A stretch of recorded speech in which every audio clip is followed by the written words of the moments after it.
एक बार महात्मा बुद्ध अपने शिष्यों के साथ एक गांव में गए। गांव के लोग उनके उपदेशों से बहुत प्रभावित हुए और बड़ी श्रद्धा से उनकी सेवा करने लगे। बुद्ध के शिष्यों ने देखा कि गांव के एक व्यक्ति की जीवन स्थिति बहुत बुरी थी। वह हमेशा दुखी और असंतुष्ट रहता था। उसके जीवन में कोई सुख नहीं था और वह हमेशा परेशानियों का सामना करता था। एक दिन उस व्यक्ति ने महात्मा बुद्ध से पूछा, भगवान, मैं बहुत दुखी हूं। मेरे जीवन में इतनी परेशानियां क्यों हैं? मैंने कभी किसी का बुरा नहीं चाहा, फिर भी मुझे दुख ही दुख क्यों मिलता है? महात्मा बुद्ध ने मुस्कुराते हुए उत्तर दिया, यह तुम्हारे पिछले कर्मों का परिणाम है। जब तक हम अपने कर्मों का फल नहीं भुगत लेते, तब तक हम सुख या दुख से मुक्त नहीं हो सकते।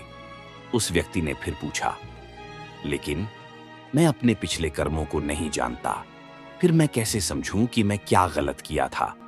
बुद्ध ने उसे एक पेड़ की ओर इशारा करते हुए कहा, देखो इस पेड़ को, इसने कभी किसी को नुकसान नहीं पहुंचाया, फिर भी इसे मौसम की कठिनाइयों का सामना करना पड़ता है। कभी धूप, कभी बारिश, कभी तूफान। यह इसीलिए नहीं कि इस पेड़ ने कुछ गलत किया है, बल्कि यह प्रकृति का नियम है।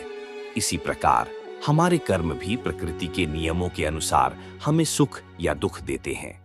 उन्होंने आगे कहा, कर्म का फल हमें इसीलिए भुगतना पड़ता है ताकि हम अपने जीवन से सीख सकें और सही मार्ग पर चल सकें। अगर हम अपने कर्मों को समझदारी से चुनते हैं तो भविष्य में हमें दुख नहीं मिलेगा। इसलिए जो भी कर्म करो उसे सोच समझकर और बिना स्वार्थ के करो।